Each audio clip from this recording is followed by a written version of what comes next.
Bago mamatay si Lolo, pinapili niya kami ng kapatid kong ampon sa 100 bilyong ipon at 3 posporo. Walang alinlangan kung pinili ang 100 bilyong mana. Ang kapatid kong ampon ay nakuha lang ang 3 posporo. Lingid sa kaalaman ko, may kakayahang magbigay ng hiling ang 3 posporo. Basta't sindihan ng posporo at humiling. Pagkakatotoo ang hiling, nagalit ang kapatid kong ampon sa mga magulang namin dahil sa pagiging paborito nila sa akin. Agad niyang isinumpa ang aming mga magulang na mamatay ng masama. Gaya ng inaasahan, biglang inatake sa puso si Papa at namatay. Si Mama habang papunta sa ospital, ay nabangga ng isang malaking truck. Kumuha ako ng kutsilyo at hinanap ang kapatid kong ampon para pagbayarin siya. Ngunit ngumisi lang ang kapatid kong ampon at sinindihan ng pangalawang posporo. At hiniling na matraffic ako sa isang compound sa Myanmar. Lapain ang aking tiyan at mamatay ng masama. Ako'y labis na natakot, inilabas ko ang lahat ng aking ipon. At umupa ng libu-libong bodyguard para protektahan ako ng husto. Ngunit isang hating gabi, biglang hinimatay ang lahat ng bodyguard ng sabay-sabay. Sa huli, na-traffic pa rin ako sa compound at pinahirapan hanggang mamatay. Nang muli akong magmulat ng mata, muli akong nabuhay sa araw ng paghahati ng mana. Sa pagkakataong ito, nanginginig na inilabas ni Lolo ang 3 posporo. Paos at mahina ang kanyang boses. Itong 100 bilyong mana at 3 posporo. Kayong dalawang magkapatid ay isa lang ang maaaring piliin. Baiken, ikaw na ang maunang pumili. Bigla akong kinilabutan. Bigla kong napagtanto na muli akong nabuhay. Naalala ko ang masaklap na sinapit ng pamilya ko sa dati kong buhay. Agad akong napatingin sa mga magulang ko sa aking tabi. Nakatayo sila roon ng maayos. At tinanguan ako bilang pampalakas ng loob. Sa pagkakataong ito, walang alinlangan kung pinili ang 3 posporo. Lahat ay biglang natigilan. Nababaliw na ba si Gubaiken? 3 ordinaryong posporo lang iyan. Hindi naman gawa sa ginto. 100 bilyong mana iyan. Iiwan lang sa isang kapatid na ampon. Gustong maging mabait ni Gubaiken. Hindi man lang tingnan ang sitwasyon ngayon. Hay nako talaga, nanggigigil ako sa panonood. Kung hindi siya marunong pumili, ako na lang. Baka naman nagkamali ka lang ng pinili. Kalulunsad lang ng startup company ni Papa. Hindi rin maganda ang kalusugan ng mama mo. Kailangan natin ng pera ngayon. Mabait na anak, alam kong mabuti ang kalooban mo.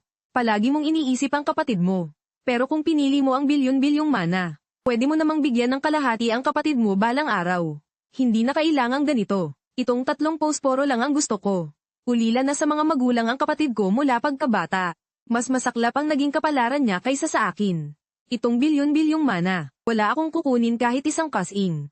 Ibibigay ko lahat sa kapatid ko. Halos mapatalon sa tuwa ang kapatid ko. Habang mayabang na pumipirma sa kasulatan ng mana. Nagkukunwari pa siyang nagpapasalamat sa akin. Salamat kuya sa iyong kabutihang loob. Huwag kang mag-alala. Tiyak na ibibili kita ng 2 tinapay. Hindi ko pinansin ang kanilang pangungutya. Hindi nila alam na ang mga posporong ito ay may lihim na tumutupad ng kahilingan. Noong gabing iyon, narinig kong hindi mapakali sina Papa at Mama sa kanilang silid. Ano ba talaga ang iniisip ng batang iyan si Baiken? Mahigit 20 taon natin siyang pinalaki.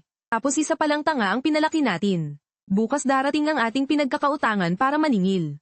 Kung hindi natin mababayaran ang utang na iyon, mawawala itong bahay natin. Mahigpit ang mga patakaran ni Lolo sa pamilya. Palagi niyang hinihiling sa mga susunod na henerasyon na tumayo sa sariling mga paa. Hindi maganda ang takbo ng bagong kumpanya ni Papa. Marami siyang utang sa 5 hanggang 6. Ang plano niya sana ay gamitin ko ang mana mula kay Lolo para tulungan siyang makabangon. Pero ang pinili ko ay 3 posporo. Ang makuha ng kinakapatid ko ang mana. Agad siyang lumabas para maglustay ng pera sa mga bisyo. Ang pilitin siyang bayaran ng utang ni na Mama at Papa ay isang malaking kahibangan. Ang makitang hindi makatulog sina Mama at Papa buong gabi ay mabigat din sa dibdib ko.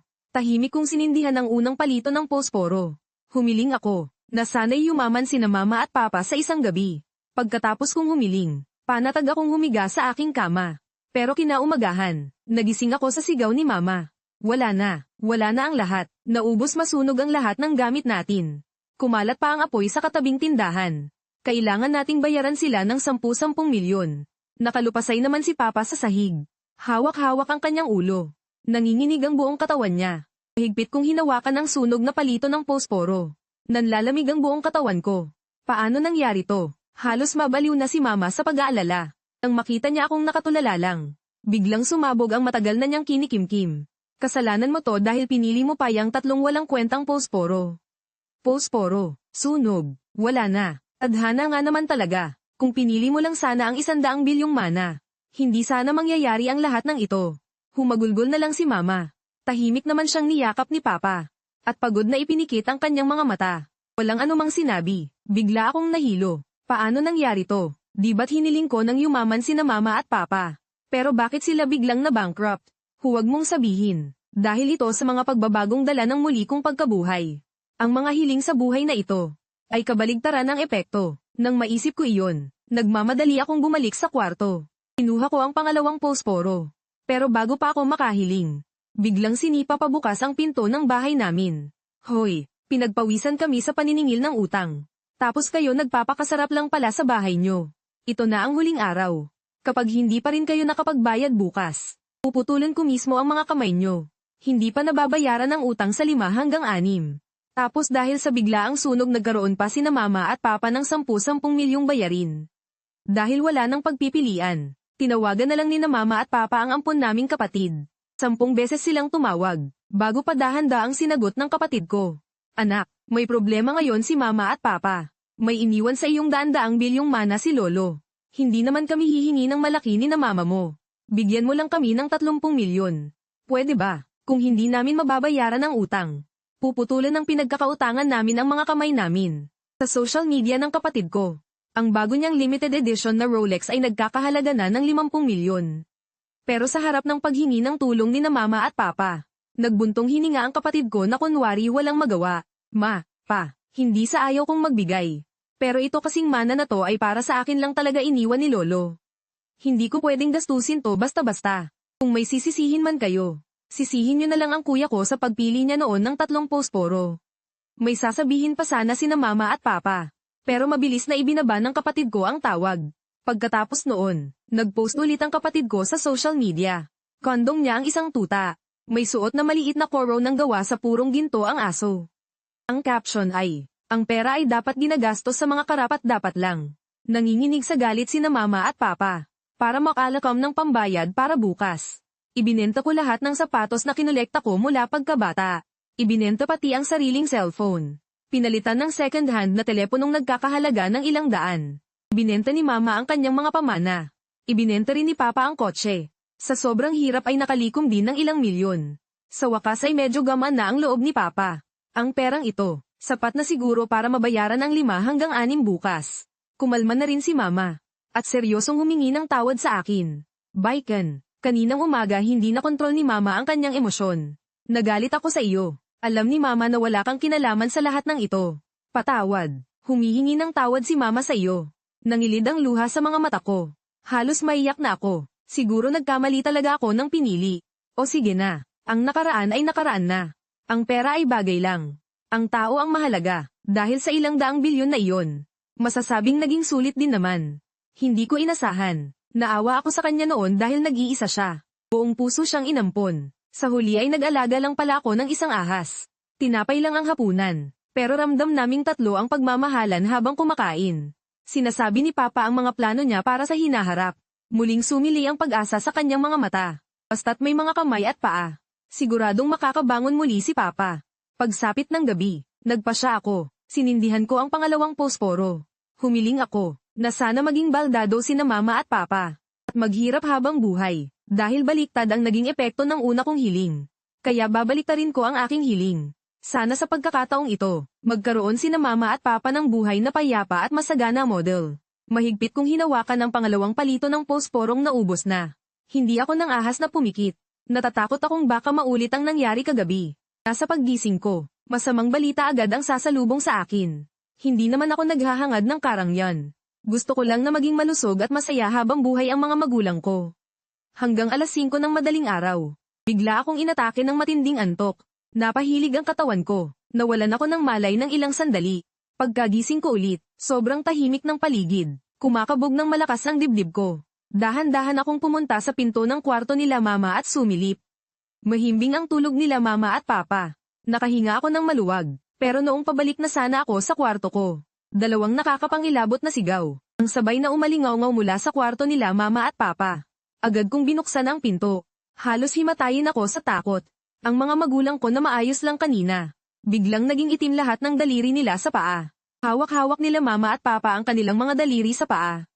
Habang walang tigil sa pagdaing sa sakit, agad na nanindig ang balahibo ko. Agad kong tinawagan ng 120.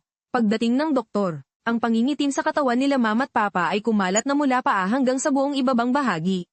Seryoso ang mukha ng doktor. Masyadong mabilis lumalala ang kondisyon nila. Ihanda sila agad para sa amputation. Halos gumuho ang mundo ko. Naalala ko ang pangalawang hiling ko. Gusto kong sampilan ang sarili ko ng paulit-ulit. Ang perang pinaghirapan kong ipunin. Ngayon ay napunta na lahat pambayad sa operasyon. Bakit nagkaganito ang mga magulang ko? Habang nakatingin sa akin na basang-basa na sa luha, umiling lang ang doktor at bumantong hininga. Hindi rin namin alam kung ano talaga ang sanhi. Ang ganitong klaseng kaso, hindi lang ako, kahit ang mentor pa ng mentor ko ay hindi pa nakakita ng ganito. Kinabukasan, dumating ang mga maniningil ng utang. P. Tangina, kanina ko pa kayo hinahanap. Akala nyo ba ligtas na kayo dito sa ospital? Ngayon, kahit anong mangyari puputulan ko ang mga kamay nyo. Pero nang pumasok sila sa kwarto, nang makita nila ang kalagayan ng mga magulang ko, agad silang natigilan. Ang kayabangan nila ay napalitan ng awa. Sige na lang. Kung kailan kayo magkakapera, saka na lang kayo magbayad. Bago sila umalis, inabutan pa nila ako ng 200 piso para makabili ako ng makakain. Nang ilagay ko ang pera sa bulsa ko, bigla kong nakapa ang ikatlong posporo. Nung una, humiling ako ng isang magandang bagay, pero naging masama ang resulta. Sa pangalawang beses humiling ako ng kabaligtaran. Ang gusto ko lang naman sana ay maging mabuti ang masama, pero ang masamang hiling ang nagkatotoo. Paanong naging posporo ito na tumutupad ng kahilingan? Ito mismo ang susi sa kahon ni Pandora. Pero kung hindi ako hihiling, wala na kaming pag-asa. Ang ikatlong posporo, ang nag-iisang pagkakataon namin ng mga magulang ko para makabawi. Pero ang ikatlong hiling, paano ko ba ito dapat hilingin? Gulong-gulo ang isip ko. Kailangan ko pang alagaan ang mga magulang ko. Kaya isinantabi ko muna ang tungkol sa posporo. Biglang naputulan ng mga paa at kamay ang mga magulang ko. Palagi silang malungkot dahil sa tindi ng sakit na kanilang nararamdaman. Pero kahit na hindi sila makatulog sa gabi dahil sa sakit, ginagawa pa rin ni na inay at itay ang lahat para pagaanin ang loob ko. Baiken, hindi kami nasasaktan anak, huwag ka nang masyadong malungkot. Siguro pagsubok lang ito ng tadhana. Basta makayanan lang natin to. Magiging maayos din ang lahat. Pinigilan ko ang mga luha ko. Pilit kong pinatatag ang loob ko, para mabigyan ng sustansya ang mga magulang ko. Pumasok ako sa construction bilang laborer. Hirap akong nakaipon ng ilang 10 piso. Binilhan ko sina mama at papa ng kalahating kilong beef stew. Habang nasa daan, iniisip ko kung mapapangiti ko ba sina mama at papa. Pero pagdating ko mismo sa pinto ng kwarto, dinampot agad ni mama ang baso. At malakas itong inihampas sa ulo ko. Lumayas ka sabi ko. Natulala ako. Paglingon ko, yung kapatid kong ampon na ilang araw nang nawawala ay nakatayo pala sa tabi nila. Mayabang niyang iwinagayway ang cellphone niya sa akin. Tapos ay humarap siya at niyakap ng mahigpit ang mga magulang namin. Mama, Papa, akala niyo po nagpapakasaya lang ako sa labas nitong mga nakaraang araw. Ang totoo po niyan ay palihim kong minamanmanan si Kuya. Matagal ko nang napansin na may kakaiba sa kanya. Kaya gumamit ako ng drone para kunan ng video na ito. Totoong-totoo po itong video. Si Kuya mukha lang siyang mabait. Pero napakasama po talaga ng budi niyan. Sa video, makikita akong mahigpit na may hawak na isang palito ng posporo. At taimtim na humihiling. Ang hiling ko, na sana maging baldado sina mama at papa. At habang buhay na maghirap, halos mag-apoy ang mga mata ni na mama at papa sa galit. Kaya pala kami minamalas ng papa mo nitong mga araw. Ikaw pala ang sumusumpa sa amin. Nataranta ako, kaya dali-dali kong sinabi sa kanila ang lahat. Mama, Papa, pakinggan niyo po ako. Ang posporong bigay sa akin ni Lolo ay nakakatupad ng hiling. Kasi nung una akong humiling na bigla kayong yumaman. Pero ang nangyari ay nabangkarote pa kayo. Kaya sa pangalawang hiling ko, ginawa kong kabaliktaran. May dumaang pag-aalinlangan sa mga tingin ni na mama at papa. Lumapit si Yangdi at sinampal ako ng malakas. Kung ganoon ang sinasabi mo, ang mga posporong iniwan sa iyo ni Lolo, ay magdadala lang ng kapahamakan kahit anong hilingin mo. Kalokohan, Lolo mo yun. Imposibleng iwanan kanya ng ganyang bagay. Nakinig sina mama at papa at naisip na may punto siya. Muling nanlamig ang kanilang mga tingin. Mula ngayon, si Nanxing na lang ang nag-iisa naming tunay na anak. Ikaw nasalot ka, lumayas ka at huwag ka nang magpakita pa. Tuluyan akong gumuho. Bakit ba naging ganito ang lahat? Itinapon ni Yangdi ang lahat ng gamit ko sa labas. Sinamantala ko ang pagkakataon para komprontahin siya. Kagagawan mo ang lahat ng ito. Hindi ba? Hindi ba't mayroon ka ng daan-daang bilyong mana? Bakit kailangan mo pang agawin sa akin sina mama at papa? Wala lang. Dahil lang ayaw ko sa itsura mo. Isang malakas na kalabog. Nagsara ng mahigpit ang pinto. Sa loob, masayang nagtatawanan ang tatlo. Maraming tao ang dumadaan sa pasilyo ng ospital. Nakatayo ako sa may pintuan. Para akong isang payaso. Sa nakaraang buhay ko, galit na galit si Yang Di kina mama at papa. Sa buhay na ito, siya mismo ang lumapit sa kanila. Siguradong may masama siyang balak. Kailangan kong malaman ang katotohanan sa lalong madaling panahon. Kung hindi, mauulit lang ang trahedya ng nakaraan. Agad kong pinaghinalaan na pinalitan ni Yang Di ang mga posporo sa kamay ko. Ang mga posporong dapat sana'y nakakatupad ng kahilingan. Ipinalitan niya ng isang isinumpang bagay na nagdudulot ng kamalasan. Ibinenta ko ang lahat ng aking ari-arian. At umutang pa ako ng malaking halaga. Kumuha ako ng isang investigador. Pero labis akong nadismaya sa resulta ng investigasyon niya. Ang 3 palito ng posporo ay talagang iniwan sa akin ni Lolo. Ni hindi man lang ito hinawakan ni Yang Di. Wala nang palitan. Gusto ko pa sanang ipagpatuloy ng detective ang investigasyon. Pero tinanggihan agad ako ng detective. Nang utang ka pa para i-hire ako. Para lang imbestigahan ang 3 posporo. Baka naman tanga ka. Hindi ko natatanggapin ang trabaho mo.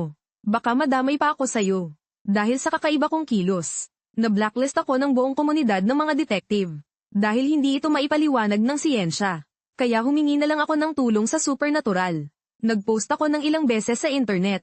Naging malaking usap-usapan ito. Isang respetadong master ang kusang nag-alok na tulungan ako ng libre. Sobrang saya ko. Agad akong pumunta roon kinagabihan. Matapos niyang pakinggan ang kwento ko. Naluha ang master. Dinibdib niya at nangakong siguradong tutulungan niya ako. Pero hawak ng master ang posporo. Pinagbali-baligtad niya ito ng matagal. Pero wala siyang nakitang anumang problema. Sa huli sinabi na lang niya na may balik din sa masasama para pag-aanin ang loob ko. Walang problema sa posporo. Baka ako ang may problema. Pero ilang linggo pa lang ang nakalipas mula nang magpa-full body check-up ako. Mula sa pisikal hanggang sa mental. Napakalusog ko, habang hindi ko alam ang gagawin. Bigla akong nakatanggap ng litrato mula sa ampun kong kapatid. Kuya, ibinigay na sa akin ni na mama at papa ang kwarto mo. Ito yata yung paborito mong transformer mula pagkabata. Hindi ko sinasadyang nasira ko. Hindi ka naman magagalit sa akin, di ba? Mahigpit kong hinawakan ang cellphone ko. Galing ito sa pinakamamahal kong lolo. Ang nag-iisang pamana na iniwan niya sa akin. Kumulo ang dugo ko. Gusto kong lapain ng buhay ang ampun kong kapatid.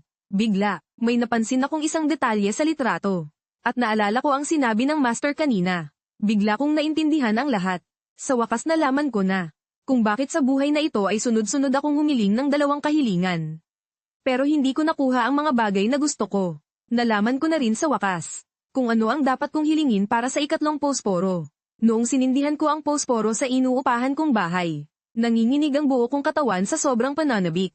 Hindi ko inaasahan na napakalapit lang pala sa akin ng katotohanan. Pero ang tagal kong inisip bago ko ito naintindihan. Sa sandaling namatay ang apoy ng posporo. Sa gilid ng aking mata nakita kong may kumislap na pulang tuldok sa labas ng bintana. Tama nga ang hinala ko, ginagamit pa rin ng kinakapatid ko ang drone para bantayan ako. Walang pag-aalinlangan kung kinuna ng litrato ang sunog na palito ng posporo at ipinadala sa kinakapatid ko. Nahiling ko na ang aking 3 kahilingan. Pagkalipas ng ilang araw, siguradong lalapit ka sa akin para magmakaawang patawarin kita. Nag-reply ang kinakapatid ko ng emoji na umiirap. Wala ako sa mood na makipagtalo sa kanya. Sumiksik ako sa ilalim ng kumot at nakatulog ng mahimbing. Sa pagkakataong ito, naging napakasarap ng tulog ko. Naniniwala ako, nasa paggising ko, isang masaya at perpektong buhay ang sasalubong sa akin. Nang magising akong muli, pagmulat ng mga mata ko ang kinakapatid ko ang nakita ko. Sobrang saya ang naramdaman ko. Hindi ko akalain na ganito kabilis tutuperin ng posporo ang hiling ko sa pagkakataong ito. Ang bilis mo namang lumapit para magmakaawa. Dahil na rin sa ilang taon nating pagsasama bilang magkapatid. Basta't ibigay mo sa akin ang kalahati ng mana mula kay Lolo. Hindi na ako makikipagtalo pa sa iyo. Puno ako ng kumpiyansa. Kahapon noong sinira ng kinakapatid ko ang Transformers ko. Nagpadala siya sa akin ng litrato para ipagyabang ito. Sa isang sulok ng litratong iyon, may nakita akong isang nakatagong asterisk. Ang simbolong ito ay ang simbolo ni Vulture, ang pinakasikat na kriminal sa black market. Ang kriminal na si Vulture ay gumagawa ng trabaho para sa pera. Basta tama ang bayad, kahit anong trabaho ay tatanggapin niya. Sa nakaraang buhay matapos akong isumpa ng kinakapatid ko. At gumastos pa ng malaking halaga para kunin siyang bodyguard ko. Kaya sobrang pamilyar ako sa simbolong ito. Hindi nagtagal. Sinundan ko ang mga bakas. Nalaman ko na pagkatapos ng una kong hiling na yumaman sina mama at papa. Agad na nag-order ang kapatid-kapatiran ko sa black market. Sa totoo lang, pwede talagang magkatotoo ang hiling na yumaman sina mama at papa. Yung malaking shareholder na handang mag-invest ng 1 bilyon sa kumpanya. Nagpadala na ng tao para maghatid ng pera kina mama at papa. Pero kalagitnaan pa lang ng paghahatid ng pera. Ninakaw na ito ng mga bayarang salarin ng kapatid-kapatiran ko. Hindi lang yun. Ang malaking sunog sa kumpanya ni na mama at papa. Gawa rin ng salarin na yun. Sa totoo lang, tinupad na ng unang posporo ang hiling ko. Pero nabulag ako ng kapatid-kapatiran ko. At tanggang inakala na sa kabaligtarang paraan matutupad ang hiling. Kaya sa pangalawang hiling ko, humiling ako ng kabaligtaran. Hindi tinitingnan ng posporo kung mabuti o masama ang hiling. Basta't humiling ako, siguradong tutuparin ito ng posporo. Kaya sa pangalawang beses, naging baldado talaga sina mama at papa. Ito rin ang sinasabi ng master. Walang problema sa posporo. Matapos malaman ng katotohanan, buong kumpiyansa akong humiling ng pangatlong beses. At gaya ng inaasahan, kinabukasan pagkatapos kong humiling, pinuntahan ako ng kapatid-kapatiran ko. Mayabang akong naghintay na magmakaawa siya. Pero mapanukso ang tingin ng kapatid-kapatiran ko. Inabutan niya ako ng salamin. Kuya, naku-curious talaga ako. Ano ba talaga ang hiniling mo? At bakit naging ganyan ang itsura mo? Bigla akong kinutuban ng masama. Agad kong kinuha ang salamin. Pagkakita ko pa lang sa mukha ko. Sa sobrang takot ay tinapon ko ang salamin. Paanong nangyari to? Hindi. Imposible. Siguradong nagkamali lang ako ng tingin. Hindi ako sumuko. Tumingin ulit ako sa sahig na puno ng basag na salamin. Sa pagkakataong ito, sinampal ako ng madugong katotohanan. Ibinagsak ko ang salamin hanggang sa magkapira-piraso. Sa bawat piraso ng basag na salamin, may nakalarawan na isang napakapangit na mukha. Nanginginig kong hinawakan ang sarili kong mukha. Ang pakiramdam ng pagiging matanda at kulubat ay halos ikasuka ko sa diring-diri. Sa isang gabi lang, bigla akong tumanda ng 70 taon. Imposible. Naintindihan ko na ang patakaran sa paghiling. Bakit nabigo pa rin ang ikatlong hiling? Nagkunwari rin ang kapatid ko na naguguluhan. Ang weird naman. Kayang to pa rin ng posporo ang lahat ng hiling ng isang tao. Pero pinili mong maging isang halimaw sa kapangitan. Kuya, baka naman may fetish ka sa matatanda. Pakiramdam ko ay parang piniga ng husto ang puso ko. Dahil walang problema sa posporo mismo. Kaya ang ikatlong hiling, hiniling ko na pagbayaran ng kapatid ko ang kasamaan niya. Pero bakit? Sa akin napunta ang lahat ng parusa. Agad kong kinwelyuhan ang kapatid ko. Siguradong kagagawan mo ito. Gumamit ka ba ng kung anong itim na mahika? Para ibalik sa akin ang lahat ng parusa. Inalis ng kapatid ko ang mga daliri ko nang may pandidiri. Puno ng paghamak ang mukha niya. Itim na mahika. Para sa iyo. Hindi ko kailangang gumamit ng ganoong klaseng bagay. Kuya, dahil malapit ka ng mamatay. Sasabihin ko sa iyo ang isang sikreto. Sa totoo lang, muli rin akong nabuhay. Nanliit ang mga balintataw ko. Mabilis na umikot ang isip ko. Sa nakaraang buhay ginamit ng kapatid ko ang posporo para humiling. Dahilan para mamatay kami ni na mama at papa nang hindi matahimik. Kung muli siyang nabuhay, dapat inagaw niya rin sa akin ang posporo sa buhay na ito. Hindi ko talaga maintindihan. Hinayaan mo akong kunin ang posporo. Hindi ka ba natatakot na gamitin ko ito para gumanti sa iyo? Humalakhak ang kapatid kong ampon. Tawa siya ng tawa hanggang sa maiyak. Kuya, alam kong galit na galit ka sa akin. Yung pangatlong kahilingan, hiniling mo pa na mamatay ako sa masamang paraan. Pero ngayon heto ako maayos na nakatayo. Habang ikaw ay naging ganito itsurang hindi tao at hindi multo. Kuya, siguro ngayon sisubog na ang dibdib mo sa galit ano. Natigilan ako. Pag-ulong na lumapit sa tainga ko ang kapatid kong ampon. Ang totoo, nakakatupad ng kahilingan ang tatlong posporo na ito. Pero may sumpa itong bumabalik sa humihiling. Sa nakaraang buhay, ginamit ko ang dalawang pagkakataong humiling. Para ikaw at sina mama at papa ay mamatay ng kaawa-awa. Pero hindi nagtagal pagkamatay ninyo. Nagsimulang mabulok ang buong katawan ko. Kahit na ginamit ko pa ang pangatlong pagkakataong humiling. Nahilinging gumaling ako. Wala pa ring silbi. Doon ko lang nalaman na may sumpang kapalit ang paghiling gamit ang posporo. Kaya sa buhay na ito, sinadya kong hayaan kang makuha ang posporo. Gusto ko lang makita kang magdusa sa sumpa nito kapag humiling ka. Tulad ko sa nakaraang buhay na nabubulok ang buong katawan. At nabubuhay sa sakit na halos ikamati mo na. Lalong naging excited ang kapatid kong ampon habang nagsasalita. Itinaas pa niya ang kanyang cellphone. Para kunan ng kaawa-awa kong itsura. Kuya, sa susunod na 10 taon, ito na ang magiging pinakamaayos mong itsura. Tutulungan kitang i-record ito ng maayos. Sa susunod na 10 taon, ang buong katawan mo mula buto hanggang buhok ay unti-unting mabubulok. Araw-araw kang magduruse sa matinding sakit. At saka, kung gugustuhin mong magpakamatay, hindi ka rin mamamatay. Hindi ka mabubuhay ng payapa. At hindi ka rin mamamatay. Sa nakaraang buhay, pinahirapan mo ako hanggang sa mabaliw. Pero huwag kang mag-alala kuya. Sa buhay na ito, kukuha ako ng pinakamahuhusay na doktor. Gagamit ng pinakamamahaling gamot, para matiyak na gising ang diwa mo sa bawat minuto at segundo. Para naman masakliyan ang pagiging magkapatid natin. Hindi ba? Habang pinagmamasdan ko ang halos mabaliw kong kapatid na ampon. Sobra akong nadismaya, noong inampon siya ni na mama at papa. Ang payat-payat niya na parang isang maliit na pugo. Lagi lang siyang nakabuntot sa akin at tinatawag akong kuya. Binigyan ko siya ng isang candy. Halos maiyak siya sa tuwa. Nanumpa pa siyang kikita ng malaking pera. Para bilhan ako ng napakaraming chichirya. Naawa sa kanya ang buong pamilya namin. Halos ituring namin siyang parang isang kayamanan. Sensitibo siya, kaya mula pagkabata, parehong-pareho ang aming pagkain, damit, at gamit. Minsan pa nga ay mas maganda pa ang sa kanya kaysa sa akin. Akala ko, kung palalakihin siya sa pagmamahal, magiging magalang at edukado ang kapatid kong ampon. Masayahin at bukas palad. Pero hindi ko inasahan, na may mga taong, sadyang masama na ang buto. Bigla kong hinablat ang maskarang balatao sa mukha ko. Biglang naputol ang tawa ng kapatid kong ampon. Halos lumuwa ang kanyang mga mata. Ikaw, kumuha ako ng isang posporo mula sa aking bulsa. At iwinagayway ito sa harap niya. Pasensya ka na. Ang sinindihan ko kahapon ay isang ordinaryong posporo lang pala. Ang totoong pangatlong posporo, hindi ko pa ito ginagamit. Mayroon pa akong isang pagkakataong humiling. Sa pagkakataong ito, hulaan mo kung ano ang hihilingin ko. Unang nagpanik si Yang Di. Pagkatapos noon, mabilis siyang kumalma. Hindi ka ba natatakot sa magiging ganti nito? Ngumiti ako at umiling. Hanggang ngayon hindi mo pa rin naiintindihan. Sa dati mong buhay nakatanggap ka ng ganti. Iyon ay dahil ginamit mo ang posporo para manakit ng ibang tao. Masyado kang maraming ginawang kasalanan. Kaya ka nakatanggap ng ganti. Ang simpleng paghiling ay hindi nagdudulot ng ganti. Kahit na sa buhay na ito.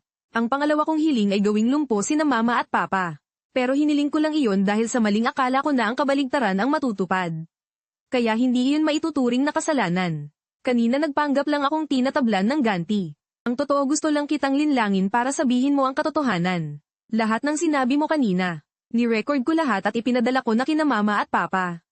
Nakita na ni na mama at papa ang tunay mong pagkatao. At ngayon, gagamitin ko itong pangatlong posporo para pagbayarin ka sa utang mong dugo. Sumigaw ng malakas si Yang Di. At sumugod para agawin ito. Akin na ang posporo. Nagpang-abot kami ni Yang Di. Nang agad si Yang Di na parang asong ulol. Kinuha pa niya ang silya sa tabi. At buong lakas na ipinukpok sa ulo ko. Isang malakas na kalabog. Pinabagsak ako ni Yang Di sa sahig. Nabitawan ko ang posporo sa sahig dahil sa panghihina. Mabilis na dinampot ni Yang Di ang posporo at sinindihan ito. Hinihiling ko na mabulok ang buong katawan mo. At magkaroon ng masamang kamatayan. Napakunot ang noo ko. Sa dati mong buhay hindi na naging maganda ang sinapit mo dahil ginamit mo ang posporo para isumpa ang iba. Sa buhay na ito nangangahas ka pa ring manumpa ng iba. Hindi ka ba natatakot na bumalik sa iyo ang sumpa? Nagkunwaring nagulat si Yang Di habang tinatakpan ang kanyang bibig. Nako, hindi naman kita isinumpa. Akala ko kasi kabaligtaran lang ng hiling ang tinutupad ng posporong ito. Pasensya ka na talaga. Ang gusto ko sana ay maging malusog si kuya. At maging masaya at mapayapa. Hindi ko sinasadyang magkamali ng sabi. Kuya sorry, pero naubos na ang posporo. Wala na akong magagawa para ayusin pa ito. Napakabait ni kuya, siguradong patatawarin niya ako, di ba? Inosenteng kumurap-kurap si Yang Di. Malaki ang ngisi sa kanyang mga labi. Pero ang mga mata niya ay puno ng kasamaan. Bamantong hininga ako. Ang pangatlong hiling. Nais kong maging malusog at humaba ang buhay ni na mama at papa. At matanggap mo ang parusang nararapat sa'yo. Naiinis na umismed si Yang Di. Isang posporo isang hiling lang. Nakahiling na ako, yang hiling mong yan. Sa susunod na buhay mo na lang hilingin. Pagkasabi nyon, tumalikod si Yang Di at umalis na. Pero bigla akong naglabas mula sa likod ko ng isang posporong kauubos lang. Kapatid, hindi mo naman siguro akalain na sobrang tanga ko para ilabas ang ikatlong posporo. At hahayaan lang na agawin mo ito. Yung inagaw mo, ay isang ordinaryong posporo lang. At itong kasisindi ko lang. Ang totoong posporo. Sa isang iglap ay galit na galit si Yang Di na lumitaw ang mga ugat niya. Niloko mo pala ako. Buhay ang parehong magulang mo. Masaya ang pamilya niyo. Kuya, ang swerte-swerte na ng buong buhay mo. Bakit kailangan mo pa akong pahirapan na isang ulila? Dati kapag naririnig ko ang mga salitang yan model, tiyak na masasaktan ako ng sobra. Pero ngayon, nandidiri na lang ako. May mga taong ipinanganak talagang walang utang na loob. Kahit gaano ka pa kabuti sa kanila, palagi pa rin nilang iisipin na hindi sapat. Akala mo ba magaling ka na dahil may posporo ka? Kahit na wala akong posporo. Kaya kung gawing impyerno ang buhay mo, nananaisin mo na lang mamatay pero hindi mo magagawa. Mabilis na may pinindot si Yang Di sa screen ng cellphone niya. Isang grupo ng mga lalaking nakaitim na nag-aabang sa labas ang nagdagsaan papasok. Ang leader nila ay ang desperadong si To. Young Master, ano po ang iuutos ninyo? Itinuro ako ni Yang Di. Narinig ko na ikaw raw ang pinakamagaling magpahirap ng tao. Kahit gaano pa kitigas ang isang tao, kaya mong paamuin na parang aso. Gusto kong pahirapan mo ng husto ang kuya ko. Mas malupit ang paraan, mas maganda. Unahin mong sunugin ang mukha niya gamit ang gasolina. Ayaw na ayaw ko sa mapang-akit niyang mukha. Ako mapang-akit, talagang hindi ko maintindihan. Mula pagkabata ay lagi lang ako sa bahay. Kailan ako nang akit ng tao? Nang makita niya ang pagkalito sa mukha ko, sumiklab ang galit ni Yang Di. Napakadami mo ng inakit na babae. Napati kung sino ang inakit mo ay nakalimutan mo na. Noong nasa kindergarten pa tayo, may isang anak mayaman na gustong-gusto ako. Pero nilapitan mo siya at kinausap. At hindi na ako muling kinausap ng babaeng yun. Kung hindi dahil sa'yo, matagal na sana akong nakapang-asawa ng mayaman. At naging isang iginagalang na senyorito. Hindi sana ako minamaliit dito sa bahay. Doon ko lang naintindihan. Hindi ako makapaniwalang napairap na lang. Ang pamilya ng babaeng yun ay sangkot sa mga ilegal na negosyo. Nang malaman kong nagiging malapit siya kay Yang Di, natakot ako na baka mapahamak si Yang Di. Kaya binalaan ko ang babaeng yun. Hindi ko inaasahan. Nagtanim pala ng galit sa akin ang kapatid kong ampon ng ganito katagal dahil sa maliit na bagay na iyon. Dahan-dahan akong nagsalita, kung gayon alam mo ba, na ang buong pamilya ng anak mayaman na iyon, ay nakulong dahil sa pagkidnap ng mga bata. Hindi talaga nakinig ang kapatid ko. Buong akala niya bilang kuya niya ay ayaw ko siyang guminhawa. Bilisan nyo, sunugin nyo ang mukha ng kuya ko. Sumigaw ang mga lalaking nakaitim ng masusunod. At naglabas ng isang malaking drum ng gasolina. Sa sumunod na segundo, ang lahat ng gasolina ay ibinuhos sa kapatid ko. Mga walang silbi, bulag ba kayo? Ang gusto ko sirain nyo ang mukha ng kuya ko. Hindi ang mukha ko. Hindi ko inaasahan. Si Vulture na kanina lang ay sunod sa Niren ay biglang sinipa ang tiyan ng kapatid ko. Ilang dekada na ako sa ganitong larangan. Ngayon lang ako nakakilala ng nang-ahas manloko. Inupahan mo ako para tulungan ka sa isang gawain. Binigyan mo ako ng isang kahon ng ginto. Akala ko noong una isa kang mayaman at galanteng kliyente. Pero ngayon ko lang nalaman na ang mga gintong iyon pala ay tsokolate lang. Ginagawa mo kaming mga tanga. At tinatawag mo pa kaming mga walang silbi. Mukhang, ang ikatlong hiling na ginawa ko, na pagbayaran ng kapatid ko ang kasamaan niya, ay nagsisimula ng magkatotoo. Sumigaw ang kapatid ko habang paatras. Hindi ako ang may gawa niyan. Sinumpa ng kuya ko ang mga gintong iyon gamit ang posporo. Humalakhak ang mga lalaking nakaitim. Anong sumpa? Akala mo ba isa kang prinsipe na nabubuhay sa mundo ng fairy tale? Itinaas ni Vulture ang lighter. Sige, mga kapatid, sindihan niyo siya. Para matauhan siya, sa gitna ng mga sigaw ng kapatid ko. Sinamantala ko ang gulo para makatakas mula sa inuupahang bahay na iyon model.